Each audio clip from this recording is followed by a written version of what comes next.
Olá, nessa videoaula mostrarei como os recursos para o registro e o tratamento de exceções são implementadas em uma microarquitetura. A título de exemplo, vou mostrar como implementá-las na microarquitetura multiciclo tratada nesse curso. Nesse slide, explico em detalhes o fluxo de tratamento de exceções. A qualquer momento, o coprocessador salvará a causa e o endereço de PC da instrução que originou uma exceção, respectivamente nos registradores CAUS e EPC. Em um momento do ciclo de instrução, o processador consultará o C0 se houve um pedido de interrupção. Caso negativo, o coprocessador seguirá o fluxo normal do ciclo de instrução. Caso afirmativo, consultará o coprocessador quem originou a exceção, respectivamente, verificando o conteúdo dos registradores CAUS e EPC. O processador saltará em seguida para a região onde se encontram os sinais, onde encontra as rotinas de tratamento de exceções localizadas no endereço 0x80000180 do mapa de memória. E no início da rotina de tratamento de exceção, ISR, Interrupt Service Routine, abrirá espaço suficiente na pilha para salvar os registradores que são caracterizados como registradores not preserved. Salvará os registradores not preserved na pilha, lerá o registrador CAUS, executará a rotina de tratamento de exceção, em seguida restaurará da pilha o conteúdo dos registradores que foram preservados na pilha e restaurará o conteúdo, o ponteiro da pilha para a posição diante da chamada da rotina de tratamento de interrupção, deslocando o espaço que for alocado para ele antes, para o stack pointer, antes do início da chamada da ISR. E, por fim, retornará ao programa onde originou a exceção. Nessa tabela, podemos observar os endereços de algumas causas de exceção que podem ocorrer na arquitetura do MIPS 32.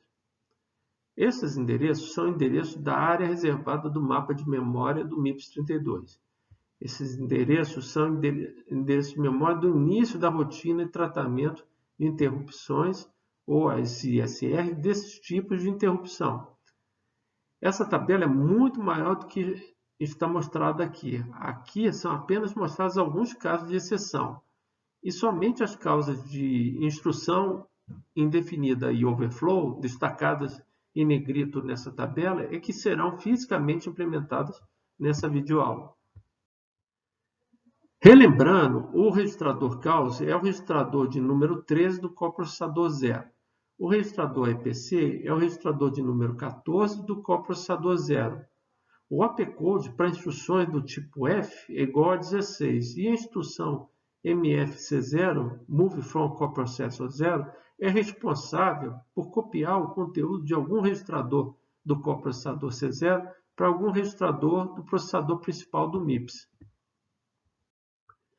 Primeiro, precisamos posicionar os registradores EPC e CAUS no caminho de dados.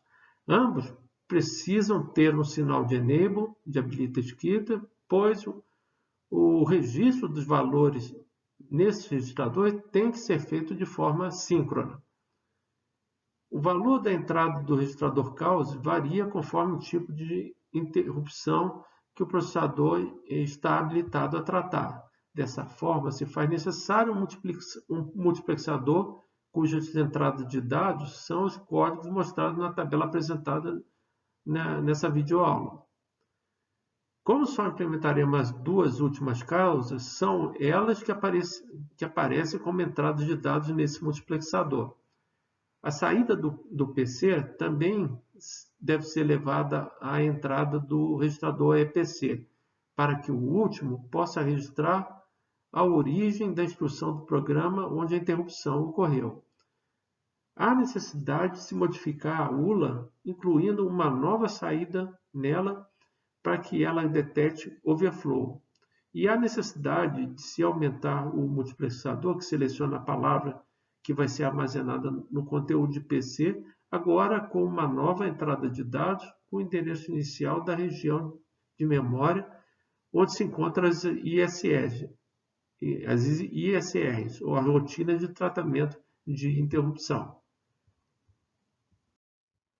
Para implementar a instrução MFC0, Move from Coprocessor 0, 2 novos MUX são necessários no caminho de dados. Um MUX maior, cuja entrada de seleção vem do campo formado dos bits 15 ao bit 11 da instrução tipo F.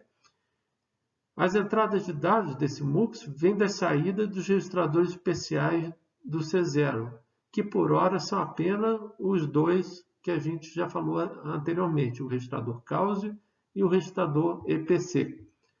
A saída de dados desse MUX maior, na qual denominei de C0, tem que servir de entrada para o MUX que seleciona qual será o endereço do registrador de destino que deverá acolher o dado proveniente de um dos registradores especiais de C0.